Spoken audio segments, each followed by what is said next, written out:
ओम नमो भगवते वासुदेवाय। जय श्री कृष्ण। प्रिय भक्तगणों, आइए सुनते हैं श्रीमद् भागवत महापुराण की कथा।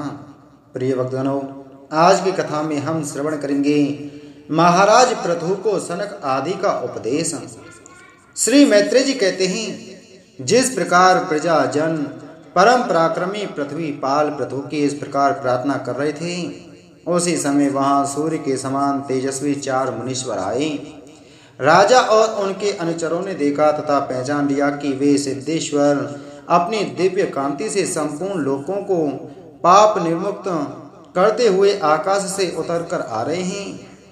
राजा के प्राण सनक आदिकों का दर्शन करते ही जैसे विषयी जीव विषयों की ओर दौड़ता है, उनकी ओर दौड़ चले। मानो उन्हें रोकने के लिए ही वे अपने सदस्यों और अनुयायियों के साथ एकाएक उठकर खड़े हो गए।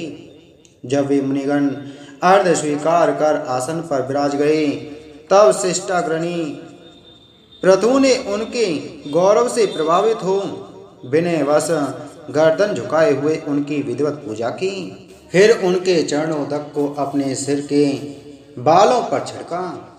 इस प्रकार शिष्ट जनोचित आचार का आदर तथा पालन करके उन्होंने यही दिखाया कि सभी सत्पुरुषों को ऐसा व्यवहार करना चाहिए।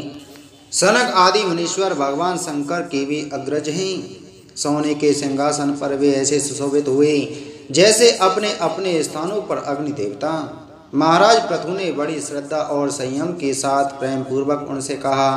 पृथु जी ने कहा, मंगल मूर्ति मुनीश्वरों, आपके दर्शन तो योगियों को भी दुर्लभ हैं। मुझसे ऐसा क्या पुण्य बना है जिससे स्वतः आपका दर्शन प्राप्त हुआ, जिस पर ब्राह्मण अथवा अनुचरों के सहित श्री शंकर या विष्णु भगवान प्रसन्न हों, उसके लिए ये लोक और परलोक में कौन सी वस्तु दुर्लभ है।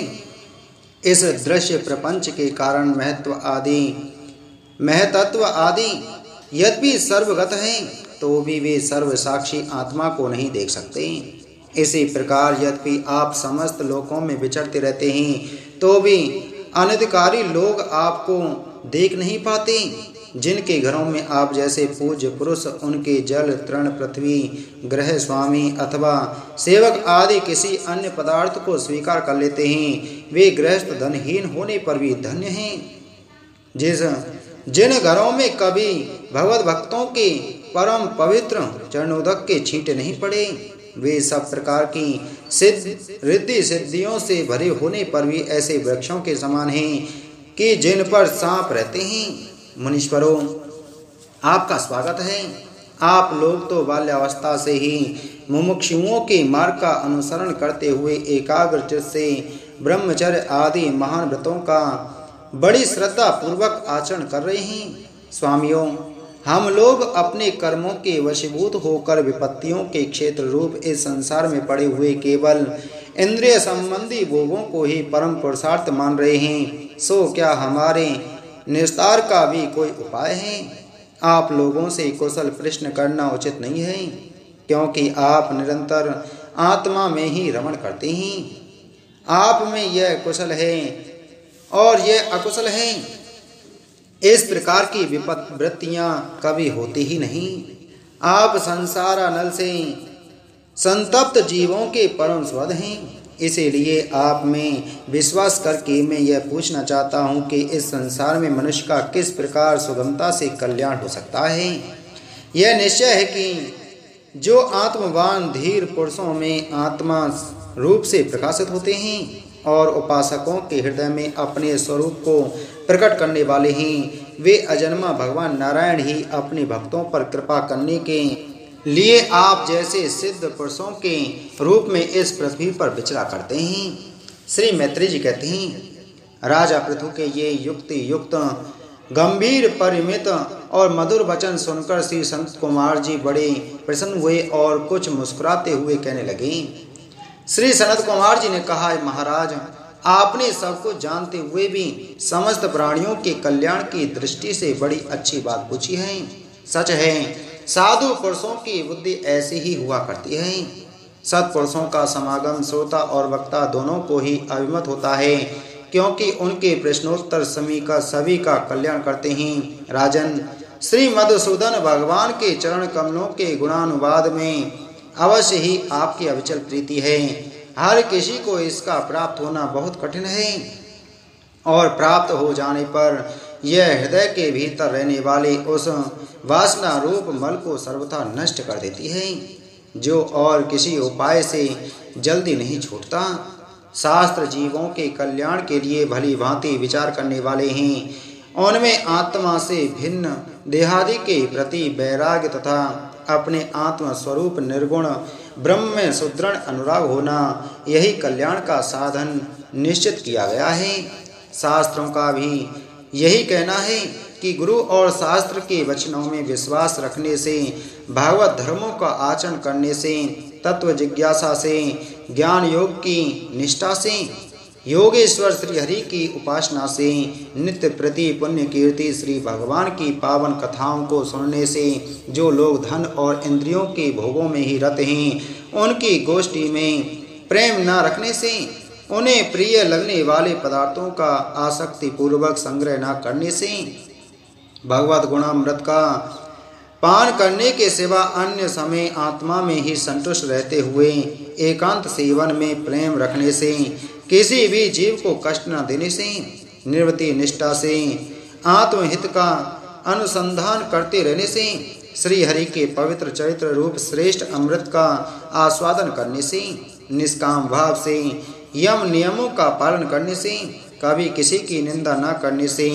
योग क्षेम के लिए प्रयत्न न करने से, श्री सोटन आदि द्वंद्वों को सहन करने से, भक्त जनों के कानों को सुख देने वाले श्री हरि के गुणों का बार बार वर्णन करने से और बढ़ते हुए भक्ति भाव से मनुष्य का कार्य कारण रूप संपूर्ण जड़ प्रपंच से वैराग्य हो जाता है और आत्मस्वरूप निर्गुण पर ब्रह्म में अनायास ही उसकी प्रीति हो जाती है। पर ब्रह्म में सुदृढ़ प्रीति हो जाने पर पुरुष सद्गुरु की शरण लेता है। फिर ज्ञान और वैराग्य के प्रबल वेग के कारण वासना शून्य हुए अपने अविद्या आदि 5 प्रकार के कलेशों से युक्त अहंकारात्मक अपने लिंग शरीर को वह उसी प्रकार भस्म कर देता है जैसे अग्नि लकड़ी से प्रकट होकर फिर उसी को जला डालती है। इस प्रकार लिंग देह का नाश हो जाने पर वह उसके कर्तव्य आदि सभी गुणों से मुक्त हो जाता है।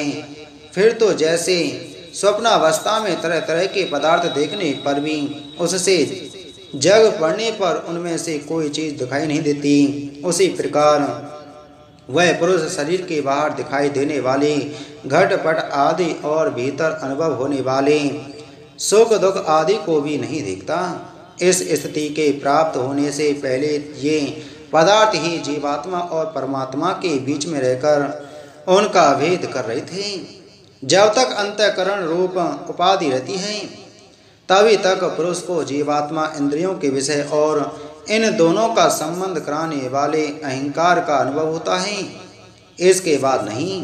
वह जगत में भी देखा जाता है कि जल दर्पण आदि निमित्तों के रहने पर भी अपने बिंब और प्रतिबिंब का भेद दिखाई देता है। अन्य समय नहीं।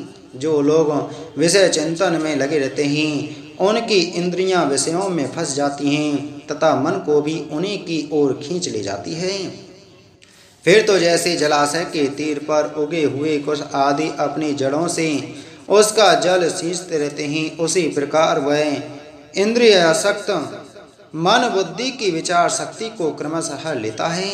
विचार शक्ति के नष्ट हो जाने पर पूर्वापर की स्मृति जाती रहती है और स्मृति का नाश हो जाने पर ज्ञान नहीं रहता। इस ज्ञान के नाश को ही पंडित जन अपने आप अपना नाश करना कहते हैं, जिसके उद्देश्य से अन्य सब पदार्थों में प्रियता का बोध होता है। उस आत्मा का अपने द्वारा ही नाश होने से जो स्वार्थ हानि होती है उससे बढ़कर लोक में जीव की ओर कोई हानि नहीं है। अन्य और इंद्रियों के विषयों का चिंतन करना मनुष्य के सभी पुरुषार्थों का नाश करने वाला है, क्योंकि इनकी चिंता से वह ज्ञान और विज्ञान से भ्रष्ट होकर वृक्ष आदि स्थावर योनियों में जन्म पाता है। धन और इंद्रियों के विषयों का चिंतन करता मनुष्य के सभी पुरुषार्थों का नाश करने वाला है, क्योंकि इनकी चिंता से वह ज्ञान और विज्ञान से भ्रष्ट होकर वृक्ष आदि स्थावर योनियों में जन्म पाता है।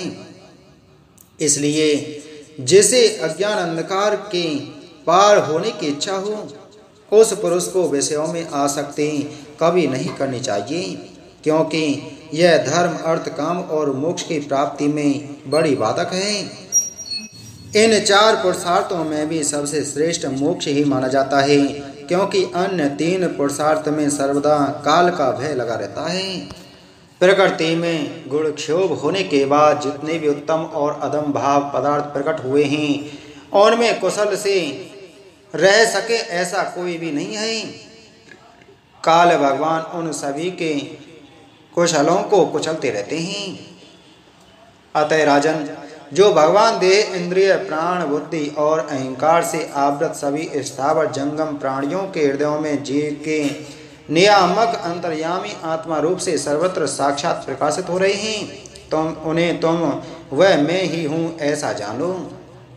जिस प्रकार माला का ज्ञान हो जाने पर उसमें सर्वबुद्धि नहीं रहती, उसी प्रकार विवेक होने पर जिसका कहीं पता नहीं लगता, ऐसा यह माया में प्रपंच जिसमें कार्य कारण रूप से प्रतीत हो रहा है और जो स्वयं कर्म फल कलुषित प्रकृति से परे हैं, उस नित्य मुक्त निर्मल और ज्ञान स्वरूप परमात्मा को मैं प्राप्त हो रहा हूँ। संत महात्मा जिनके चरण कमलों के अंगुली दल की चटकती हुई छटा का स्मरण करके अहंकार रूप हृदय ग्रंथि को जो कर्मों से गठित हैं, इस प्रकार छिन्न भिन्न कर डालते हैं कि समस्त इंद्रियों का प्रत्याहार करके अपने अंतःकरण को निर्विषय करने वाले सन्यासी भी वैसा नहीं कर पाते। तुम उन सर्वाशय भगवान वासुदेव का भजन करो। जो लोग मन और इंद्रिय रूप मगरों से भरे हुए इस संसार सागर को योग आदि दुष्कर साधनों से पार करना चाहते हैं, उनका उस पार पहुंचना बहुत ही कठिन है, क्योंकि उन्हें कर्णधार रूप श्री हरि का आश्रय नहीं है। अतः तुम तो भगवान के आराधनीय चरण कमलों को नौका बनाकर अनायास ही इस दुस्तर समुद्र को पार कर लो। श्री मैत्रेय जी कहते हैं, विदुर जी, ब्रह्मा जी के पुत्र आत्मज्ञानी संत कुमार जी से इस प्रकार आत्म तत्व का उपदेश पाकर महाराज पृथु ने उनकी बहुत प्रशंसा करते हुए कहा। राजा पृथु ने कहा, भगवान दीन दयाल श्री हरि ने मुझ पर पहले कृपा की थी, उसी को पूर्ण करने के लिए आप लोग पधारे हैं। आप लोग बड़े ही दयालु हैं। जिस कार्य के लिए आप लोग पधारे थे, उसे आप लोगों ने अच्छी तरह संपन्न कर दिया। अब इसके बदले में मैं आप लोगों को क्या दूं? मेरे पास तो शरीर और इसके साथ जो कुछ है वह सब महापुरुषों का ही प्रसाद है। ब्राह्मण, प्राण, स्त्री, पुत्र, सब प्रकार की सामग्रियों से भरा हुआ भवन, राज्य, सेना, पृथ्वी और कोश, यह सब कुछ आप ही लोगों का है। अतः आपके ही श्री चरणों में अर्पित है। वास्तव में तो सेनापतित्व, राज, दंड विधान और संपूर्ण लोकों के शासन का अधिकार वेद शास्त्रों के ज्ञाता ब्राह्मणों को ही है।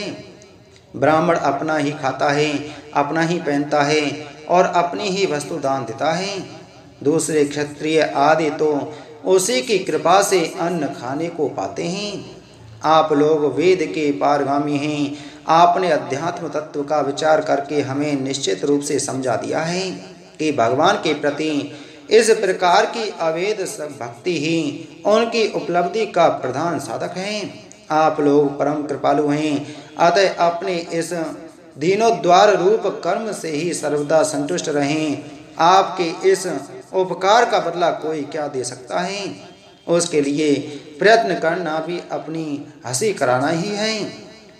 श्री मैत्रेय जी कहते हैं, विदुर जी, फिर आदि राज पृथु ने आत्मज्ञानियों में श्रेष्ठ सनक आदि की पूजा की और वे उनके शील की प्रशंसा करते हुए सब लोगों के सामने ही आकाश मार्ग से चले गए।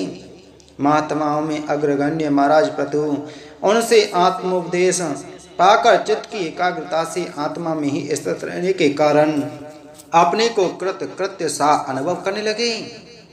वे ब्रह्म अर्पण बुद्धि से समय, स्थान, शक्ति, न्याय और धन के अनुसार सभी कर्म करते थे। इस प्रकार एकाग्र चित्त से समस्त कर्मों का फल परमात्मा को अर्पण करके आत्मा को कर्मों का साक्षी एवं प्रकृति से अतीत देखने के कारण वे सर्वदा निर्लिप्त रहे।